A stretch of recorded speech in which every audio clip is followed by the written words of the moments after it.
Well, it appears that the Bob father has made Deontay Wilder an offer that he can't refuse. Top ranks Bob Arum to make offer to Wilder, and he's hoping for the Fury rematch to happen on ESPN+. He is quoted as saying, ESPN Plus will pay significant money for them to fight other fighters and them to do the rematch on the pay-per-view in the fall, Arum said. That's all open for discussion. It's certainly not a deal breaker if they want to do the rematch next. Fury is happy either way. He is happy with the tremendous money that he will earn for a fight on ESPN Plus, and I think Wilder will be equally happy doing a fight on ESPN Plus for the money I know we can offer. Wilder has to make that decision. We're not talking about peanuts. We're talking about Wilder probably making more against somebody else in an interim bout than he made when he fought Fury, and then making even more in the rematch in the fall. We want to speak to Wilder together with his manager and his advisor, and we want to do this fight where it belongs, on a big platform, which is ESPN pay-per-view. Wilder himself said in media interviews, there is no contractual impediment that would prevent it. None. He is not signed in any manner, shape, or form to any network. We have been informed that it is not the case that Showtime has an option on the rematch. Ultimately, that may not be the case, but I really believe from what we learned that Wilder is telling the truth and he is not bound to any network for any fight. Showtime Sports President Stefan Espinoza declined to say specifically whether Showtime had a contractual right to the rematch, but said he was confident its relationship with Wilder would continue. I'm not going to get into specifics about Showtime's contractual rights and entitlements, but I will say we are very confident and very comfortable with our position with Deontay, Espinoza told ESPN. We've worked with Deontay and supported Deontay for many, many years and many, many fights, and we fully expect for that to continue for the foreseeable future. Back to Bob Arum, he was quoted as saying, the amount Wilder would earn for a fight on ESPN Plus before a rematch would be far in excess of $4 million. Arum said the reason for putting potential interim bouts on ESPN Plus rather than the linear television network is because part of Top Rank's long-term deal with ESPN is to assist in building up the app because it's something that ESPN is really behind, and that's how we would do it. If they each fought on ESPN Plus, there would be tremendous programming on ESPN leading up to ESPN Plus shows featuring their fights. Arum said he would also not rule out the two appearing on an ESPN Plus doubleheader to serve as their interim bouts, but that ideally he would have one fight in June, one in July. And you'll see in the highlighted section, it reads, Wilder is going to have to decide what he wants to do in consultation with Finkel and Heyman. So let's talk about it. Let's talk about this offer. You know, it's a hell of an offer. This news of Fury, going over there with Top Rank and fighting on ESPN, I don't think it's really sunk in for a lot of people just how momentous it is and how it reflects poorly on Wilder's team. It really does change things and it puts things into perspective. You have to realize something. As it stands today, Tyson Fury, a UK fighter, a UK import, has been offered far more money to fight in the United States than Deontay Wilder has in 41 professional contests. Do you realize that? This deal, this offer, what Tyson Fury stands to make in partnership with Top Rank, in partnership with ESPN, that is a far bigger monetary sum than anything that has been made by Wilder, offered, generated, what have you, by Deontay Wilder and his team. So if you're Deontay Wilder and you're looking at this, you're looking at Anthony Joshua and all the money that he's making, you see all the revenue and earning power that he's got, and then you look over and see that Tyson Fury is now being offered more money than you've ever been offered to do anything, all to fight on ESPN. If you're Wilder and you're looking at this, at what point do you ask yourself, is my team really working as hard for me as their teams have been working hard for them? Understand that Deontay Wilder has more professional fights overall than either Tyson Fury or Anthony Joshua. Just as well, he became a world champion before either of them, and yet he now stands to earn significantly less than the two. I mean, the bigger slap in the face here is that Tyson Fury has been offered more money to fight on American soil on an American network than the American fighter. So if you're Deontay Wilder, it's got to be somewhere in there in your brain. That is your current situation, how things have been getting done so far. Has it really been for your benefit or the benefit of someone else or the benefit of something else? Because as it stands, your rivals are making far more money than you are, and yet you're the free agent. That's what Wilder said. He's a free agent that can fight on any network, anywhere. That's what he said. But has he actually reaped the benefit of that? No. Everything has its virtues. Having an exclusivity deal with a TV network, it has its virtues. That means that your fights have a home and you have a means to build a base given the network that you fight on. Those are the virtues of that. But just as well, being a free agent also has its virtues. That means that you can operate without the limitations of someone who has an exclusivity contract. That you can go wherever you need to go and fight on whatever network you need to fight on to make the big fights. But has Deontay Wilder reaped the benefit of that? I don't think so. You know, these PBC guys that like to say that they're free agents and they're their own bosses and they make their own decisions, yada, yada, yada. Those kinds of guys are a dime a dozen. You can spit in the wind and hit a guy from the PBC that's saying that. But at the end of the day, if that's the case, if that's true and you're a free agent, then you should be able to move around to any network under any banner with impunity to make whatever kinds of big fights you can make. Yet that's not the case with PBC's fighters. Exclusive to this topic, Deontay Wilder. If Deontay Wilder is in fact a free agent that's not bound contractually to any network, as he says, if that's the case, then Tyson Fury signing to ESPN and Top Rank should be a non-issue, and the rematch shouldn't be in jeopardy at all, in which case he might want to take up Bob Arum on his offer, because what Bob Arum is saying is they're willing to pay him more money than he made with Fury in the first fight to have an interim fight leading up to a rematch.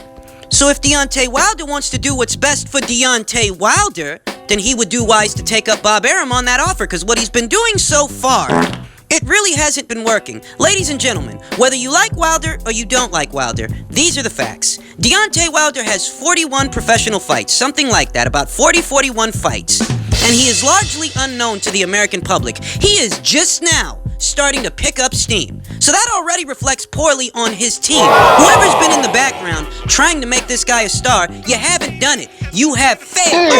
This guy's been around long enough that people should have already known who he was, but they're just now getting hip to this guy.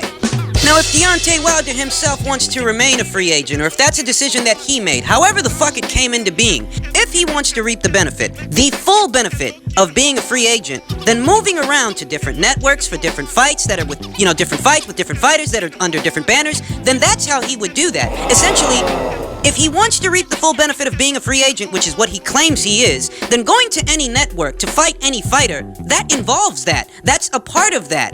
That would be the benefit of being a free agent. That you're not held back by any professional relationships, any network deals you've got, so you can go anywhere to fight anyone. Yet that's the exact opposite of what we see when it comes to PBC's fighters. They all say they're free agents, but they act like they're not. And maybe it's because the deals aren't exclusive to the individual fighters so much as the deals are exclusive to the banners. PBC. You understand? That is the PBC banner. That while a fighter like Deontay Wilder, for example, may not have an exclusivity contract existing with Showtime, it's PBC that may have some kind of exclusivity with Showtime going on. Thus, him being a PBC fighter, he still has those limitations. He's just not getting the benefit of that. He's not getting the benefit of having an exclusivity deal, even though he's operating under exclusivity With Showtime. agreements, circumstances, statutes, and situations. He might be. That you are very much limited, but you're not even getting the full benefit of being limited to fighting on a particular network. You're not. Because we see that Tyson Fury is about to reap that benefit. That yes, on one hand, Tyson Fury may be limited to fighting on ESPN and ESPN+. Thus, any fighter that would require him to go to a different network, that might create a problem. But he is reaping the benefit of that, because look at what they're paying him. Now ask yourself, for Deontay Wilder, where were those paydays? Any ideas? Where were these kinds of deals for Deontay Wilder while he was amassing 40 and 41 professional fights? Where were they? Nothing? You know, this isn't the first time that somebody has made this kind of an offer, or at least suggested that something like this could go down for Deontay Wilder. Golden Boy Promotions expressed an interest in Deontay Wilder a while ago. Eddie Hearn, he tried to see if he could get Wilder on board with some kind of a situation, a multi-fight kind of situation, to situate the Joshua fight, build it up. And, in all of those situations, Wilder himself was unresponsive. So now we see here that Bob Arum is suggesting something similar, except the nuts and bolts are more or less worked out. At minimum, what they want to do is sit down and have that conversation. Let's talk about it. They seem to want to build up the Tyson Fury-Deontay Wilder rematch in all the ways that the first fight wasn't built up. Do realize that the promotion for the first fight, it was okay, it was good. Like, I don't want to lie to anybody, I don't want to be dishonest. I'll say that the promotion looked okay, But in some ways it was haphazard, because you're trying to sell these two guys that are largely unknown to the American public, and you intend to charge them for this fight. Now, they did good enough that they didn't lose any money. At minimum, they managed to break even and come in a little over that, so that's good. At least nobody lost any money. But you imagine that you've got a network as big as ESPN behind you, and you imagine that the bigwigs over there are moving the stones they have to move and shaking the earth that they have to shake to make sure that the American public at large knows both of these fighters, because we intend to sell you a rematch involving both of these fighters. Except we're a far bigger network than Showtime. We can reach that many more homes, and we can promote the hell out of this thing to where maybe, just maybe, if we try this pay-per-view thing one more time with you two guys, you'll do a lot better than just 325,000. That appears to be the plan that Bob Arum has in mind. That appears to be what the people over there at Top Rank and ESPN have in mind. Interim fights to build up the rematch. That way, when the pay-per-view is staged, it's a much bigger fight for it because more people will have become acquainted with Deontay Wilder and Tyson Fury. All those different people that watch ESPN. A larger audience than anything you get on Showtime. That appears to be the plan, and it's a solid plan, but it's contingent upon Deontay Wilder crossing that street, and therein lies the dilemma. If Deontay Wilder, and his team, I should say, were working in the best interests of Deontay Wilder, That's what they're doing. then Deontay Wilder would have made a lot of moves that he didn't make already a long time ago, and a lot of things would have happened that should have happened already a long time ago. But in the case of Deontay Wilder, he's a late bloomer in more ways than one, because you've got 41 professional fights and you're just now debuting on pay-per-view. You're just now, becoming known to your own countrymen, to the American public, and for a fighter with that many fights, a buzz like this should have happened 10, 20 fights ago. It makes you wonder, are the people that handle Deontay Wilder's career operating with his best interests in mind, or theirs? Are they operating with the best interest of the fighter in mind, or of the banner? Because I'll tell you, for a network free agent, it really should be a non-issue to have to either go to ESPN or DAZN to be involved in a big fight. That should be a non-issue. Why? Because you're a network free agent. You're not pinned down to fighting on any particular channel. And yet, for Deontay Wilder and many of PBC's fighters, this seems to be a problem. A problem to the guys that claim that they are network free agents. I'll tell you that it would deal a devastating blow to the PBC if Deontay Wilder were to take up Bob Arum on this offer. I'll tell you that they would lose a lot of face in the eye of their rival, in the eyes of the boxing public. If Deontay Wilder were to say, you know what, this is a pretty sweet deal, I might have to look into this. Because as it stands today, a UK fighter is being offered more money to fight in America on an American network than I am. And I'm the American. Something is wrong here.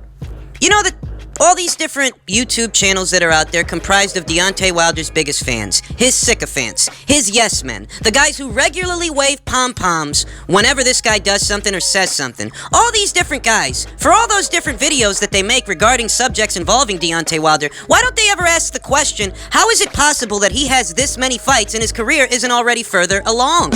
How is it that you have all these guys that come up to speak for you, guys like Lou DiBella, guys like Stefan Espinoza, guys like Shelley Finkel? You got any variety of fingers in that pie, and yet Deontay Wilder's career isn't as far along as, say, Anthony Joshua's. Anthony Joshua's already a bona fide pay-per-view attraction in his own backyard. He's already a unified champion, and now he's crossing the Atlantic Ocean to tap into this market. That is where his career is today. Something very similar applies to Tyson Fury. He became a unified champion before Anthony Joshua and before Deontay Wilder. A unified champion. Emphasis on unified, meaning that guy was holding more world titles sooner in his career than Wilder was.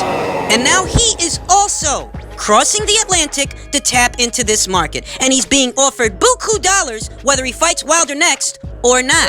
Wilder's fans, most of all, should be asking themselves this question. What are Deontay Wilder's handlers really doing for him, and what have they been doing for him when these guys are making far more money than he is, even though he has double the fights?